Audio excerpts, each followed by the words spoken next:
student of mine joining us, Angelica, but it goes by Leica. Hi, Leica. How are you? I'm good. How are you? Doing well. So Leica was a student of mine almost how many years ago? Quite a while. 2016, right? Wow. So 20, she 2016 junior year, right? uh, 2015 was my junior year. I graduated 2016. 2016. Graduated in 2016, class of 2016, right? So successful IB student. And why are we talking about IB? Because we're going to kind of relate it to AP as we go forward. We'll get to that in a moment. So she was grateful to join us because an important topic tonight that we're going to talk about is a lot. I've gotten to talk to a lot of parents and students, and I've actually helped a lot of students who are interested in pursuing a STEM career or a medicine career, or medical career, that are taking multiple AP courses or IB courses. You know, those advanced AP courses like computer science or biology and AP calculus, but they're also taking those AP Englishes and AP histories. And, you know, the priority is always those STEM classes, but really you can kind of get out of some college credits if you do well on your AP histories and your AP Englishes. And that's what I brought Leica on tonight, because not only is she a successful high school graduate, college graduate, she is also a practicing nurse in the state of Virginia. So is that correct? I am. Yep. Let me give a little background on Angelica. So she is a 2020 graduate from the University of Mary Washington with a Bachelor of Science in Nursing, and she graduated with the highest distinction. She has multiple certifications. She is currently employed in a healthcare system down in Virginia. Some of her accomplishments, recognitions: she was a recipient of the 2022 Nursing Excellence Award, a Rising Star, in May of 2022. So congratulations on that. And she was one of 75 team members selected to attend the 2022 ANCC Magnet Conference across the health system that she works for. And she is advancing up the ladder, and I have no doubt she has bigger and brighter things ahead of her, possibly nurse practitioner in the future, but we'll let her at least settle into her career then. So again, thank you for joining us. It's great to see you and great to catch up with you.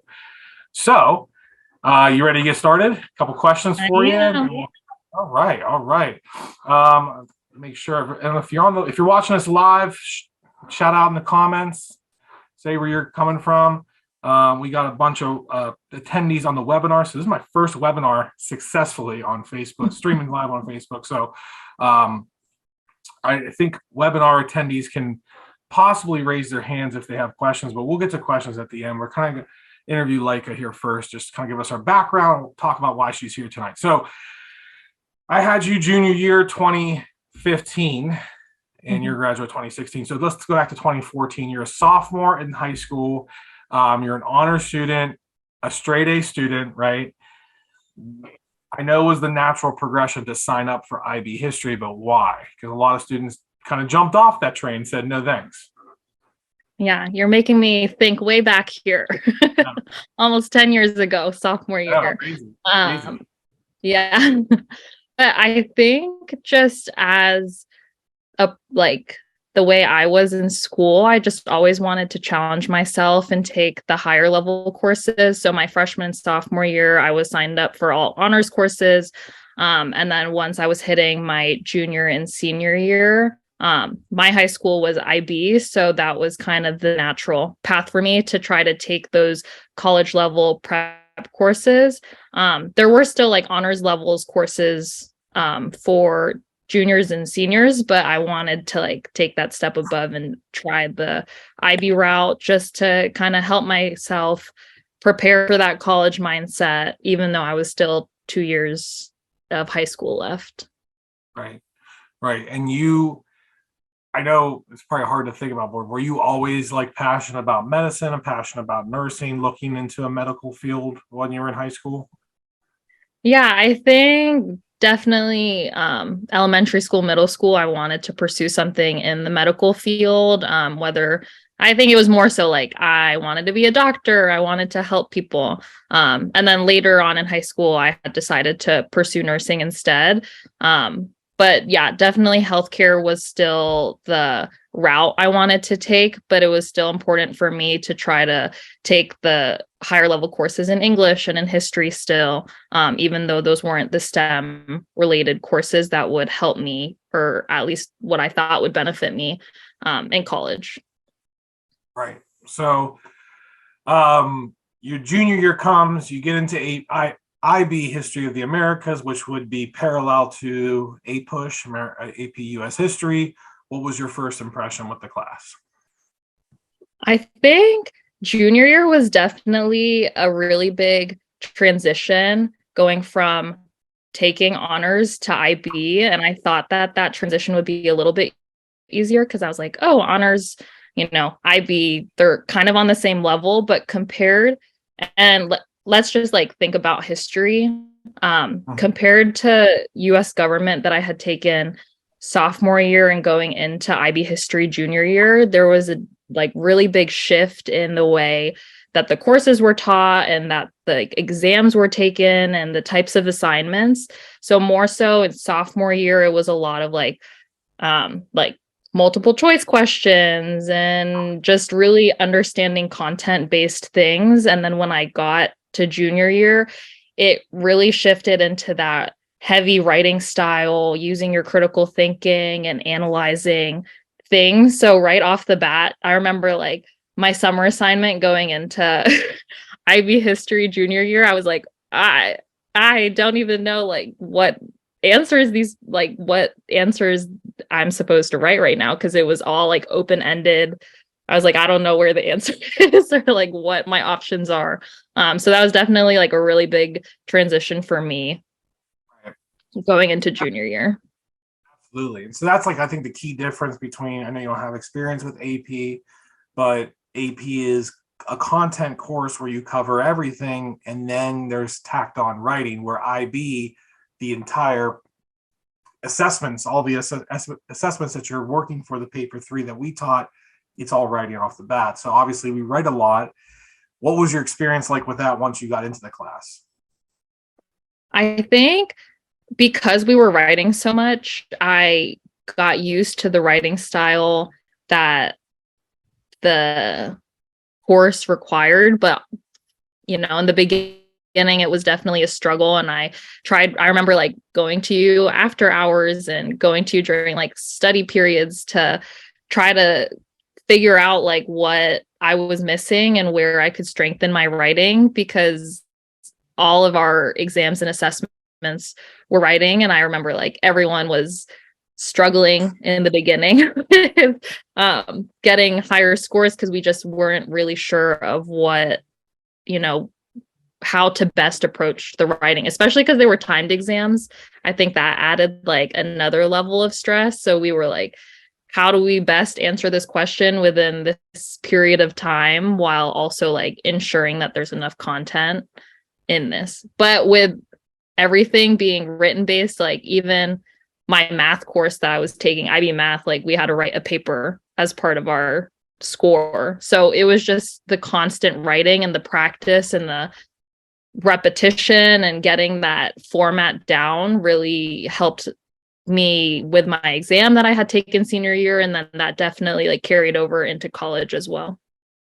Right. So you talked a little bit about, we called it our study period Lancer time, because we were the Lancers. Because even though we had a 90-minute block class, which we're still 30 kids and we're going through the content, reviewing that or writing, a lot of students sought out that one-on-one coaching experience or the small group coaching experience. So you talked about it did help you, but like, how did it help you? Like, what was the specifics of why that was beneficial to you? I think because, in the classroom setting, you're teaching, depending how big your classrooms are, like between 20 to 30 students at a time. So you're really just like laying out that information and, trying to generalize your teaching style to help everyone like understand the content. But as for like your individual self, if you learn better by reading material or writing material or watching videos or any of these things. So that one-on-one study period, you know, that's where you could really reach out to your teacher and say like, hey, this topic, like you had this great presentation on it, but I'm just not grasping information, or I'm not understanding like how I can better my arguments in my papers. And that's where your teacher can definitely like say, here's some extra resources, or here, you know, let's practice your writing, or let's practice this and that, and like more individualize that learning plan with the person rather than trying to cater to your whole classroom. Because even though some people and some teachers are really good at, you know, teaching in large groups and people are good at learning in large groups, some people like myself, I definitely like, I know how I best learn, and it just really helped being able to say like, this is what works better for me and how I can best learn the content. Yeah, I mean, absolutely. I mean, I think, you know, just, I mean, it was almost 10 years ago, you definitely grew in the course, right? You're getting that full experience. So the unique thing about IB History of Americas is we didn't test on it until your senior year. So Avery AP class, you test on at the end of that year. But but we offered Saturday sessions, we offered extra time for you guys to come in. So what was that like? What was your experience like with test prep? How much did you do on your own? How much did you, I know you came into some of our sessions, but what was that like for you? I think test prep in general, just like the idea of testing is super stressful.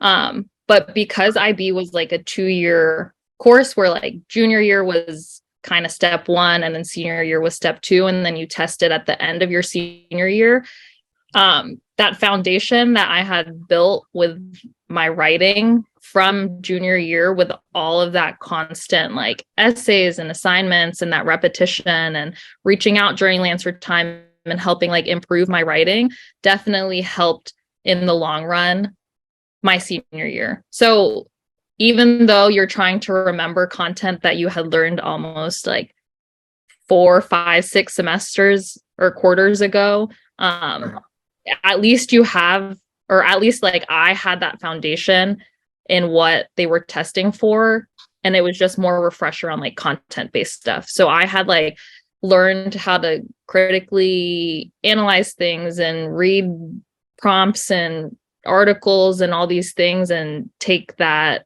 proof and analysis. All of those skills were like built, and it helped definitely like transfer over. Right. And then the test prep was kind of just putting it all together and making sure that we were all successful come exam time. You didn't have anything else going on in high school, right? You weren't an athlete or anything, right? Or were you? Oh, no.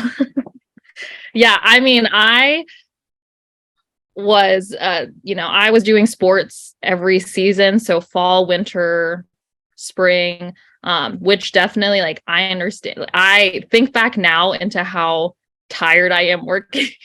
And I'm like, how did I in high school go to 8 hours of school and then 2 hours of practice, and then I don't even know how long I was spending on assignments and studying, and still being able to like successfully get good grades and still succeed in my extracurriculars. Because not only was I also I was in sports year round, but I was also involved in clubs and stuff that I was passionate about. So you don't want to just like overload your schedule just to be like, college is going to look at this and it's going to look good that I'm a part of 10,000 clubs at my high school. You want to find stuff that you're passionate about and then focus on that. But yeah, I was definitely involved in a lot of stuff. So that time management and the balance, it all came with time. Gotcha. And how did you do on your IB exams? Yeah, I think the prep and the Lancer time and all of these things that helped prepare us for the exams, I, thankfully passed all my exams for the courses that I was taking, which is definitely like an accomplishment after working for like 2 years in these courses. It was just a nice way to like end my high school experience. Absolutely, definitely. So I assume you earned some college credit. How did that help you? Yeah. So I had taken 5 courses for exams. So I took a math course, biology, history, English. So maybe just 4 exams. So even though I passed all 4 exams, I had only gotten credit for my English course that I got. Just dependent on the school that you go to. It just, it depends what credits they accept for their general ed classes. But that 3 credit English class saved me so much money, and it saved time that I would have taken my freshman year. And it was just even those courses that I hadn't gotten credit for, the skills that I had learned and the takeaway from that was definitely super beneficial when I had gotten into college. Right. So in your case, the program that you got into, because it was accelerated nursing program. It was just a 4-year like bachelor's in Did you nursing get out program. sooner? Sorry, what was that? Did you get out sooner? I finished in 4 years, but Okay. I was able to decrease my like credit load during my freshman year. Okay. Instead of taking like 18 credits to try to, get all my gen eds in order to begin my nursing program, I was able to only take 15 credits, which when you get to college, like the difference between a 12 credit course load, a 15 credit course load, or an 18 credit course load, like it saves you so much time and money. Right. Money. Absolutely. Big things that money, right? Yeah. So that's great. I mean, and that's, we stress that with a lot of students we onboard here. That even though you're pursuing STEM, you're pursuing a pre-med course, don't overlook the general English AP courses, your general AP history courses, because those credits can be bankable. Chances are, if you're going to a STEM career field, your medical career field, those colleges are not going to accept the STEM related or medical related courses like biology or your science, because they want you to take their courses. So they might give you something, but it's not going to really help you as much as some of these other courses will. So that's very, very important to note. And a lot of parents still have questions about that. I don't, we go over that in our school currently, but yeah, that's great that you're able to navigate that and save you some time and money.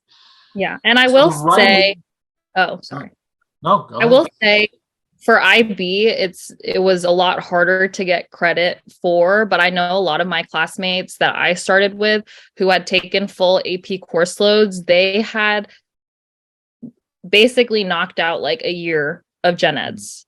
So when they came in as like sophomores when you think about credit numbers because of the exams that they had passed. So it wasn't in my experience because my high school was the IB course and curriculum, but I do know a lot of people who had taken AP were able to get a head start in their specific major, the course that they wanted to. Just for example, someone in my nursing class, she had graduated a semester early because she had knocked out her gen eds with AP, and she was able to apply to the nursing program sooner and start a semester earlier. As for me, who only got 3 credits, I had to like finish during that extra semester and then start on a normal track. So you can like start early, but there's also nothing wrong with, Right. being there for 4 years. It just depends on everyone's like goals and stuff. Yeah, APs are more widely accepted.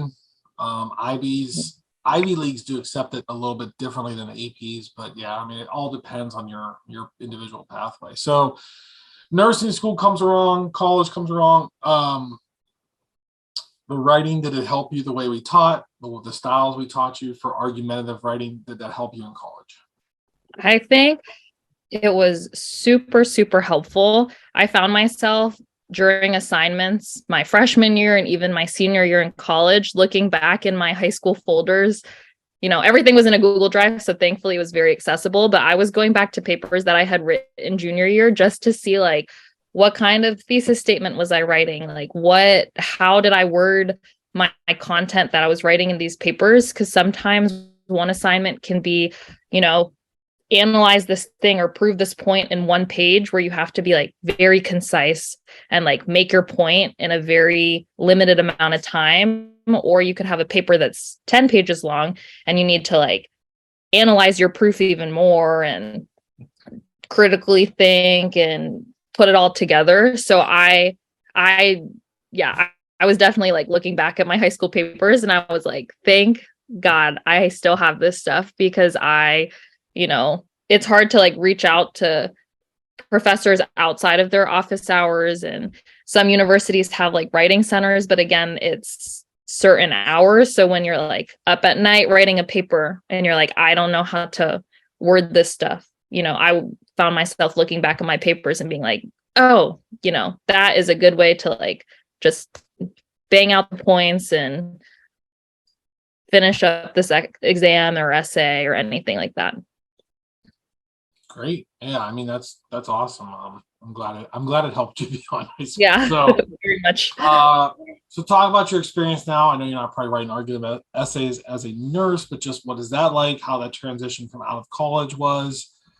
What's your experience like so far in your early career?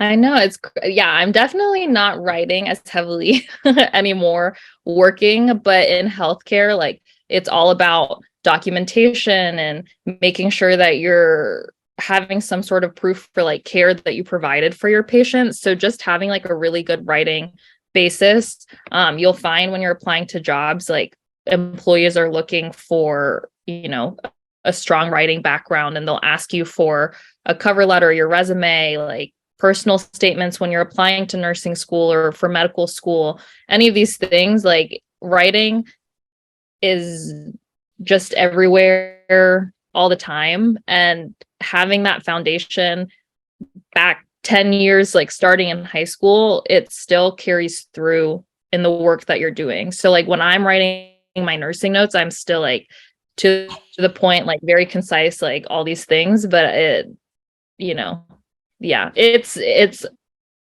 still here. Right. Still there. Awesome. So one last question before we open up the Q&A. Just if you could go back and talk to your younger self in high school, what's one thing you would have told yourself?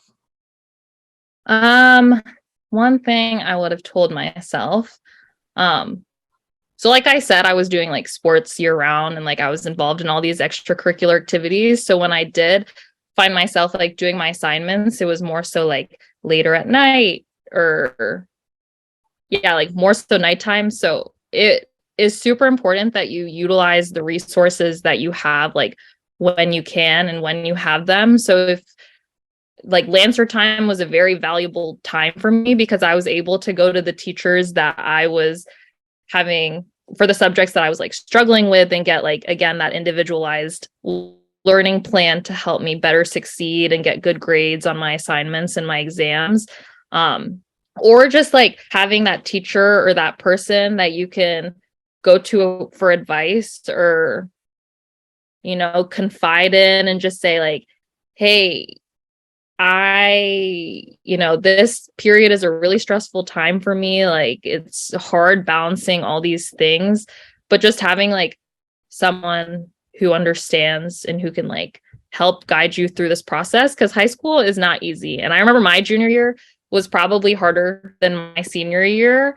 And it was really helpful that you were my teacher junior year, because you were one of the teachers that I like really confided in. And as someone who I knew like did sports as well and who did it like in college, that was like some advice that I also could turn to, like not only from the educational standpoint, but like the athletic standpoint, like how, you know, if I want to pursue a career in college for my athletics, like what was that process? So just finding like people who have the same activities and who can like guide you in the things that you're interested is something that I would have like really told my younger self to do. Just like find those people, use them and talk to them when you can, and don't be afraid to like reach out and ask for help. And like, you know, go back once you are in college or once you have started career, and just like keep in touch with them, because these connections are like super important and very meaningful and valuable. And I definitely like value the relationship that we had in high school. I appreciate that. That was really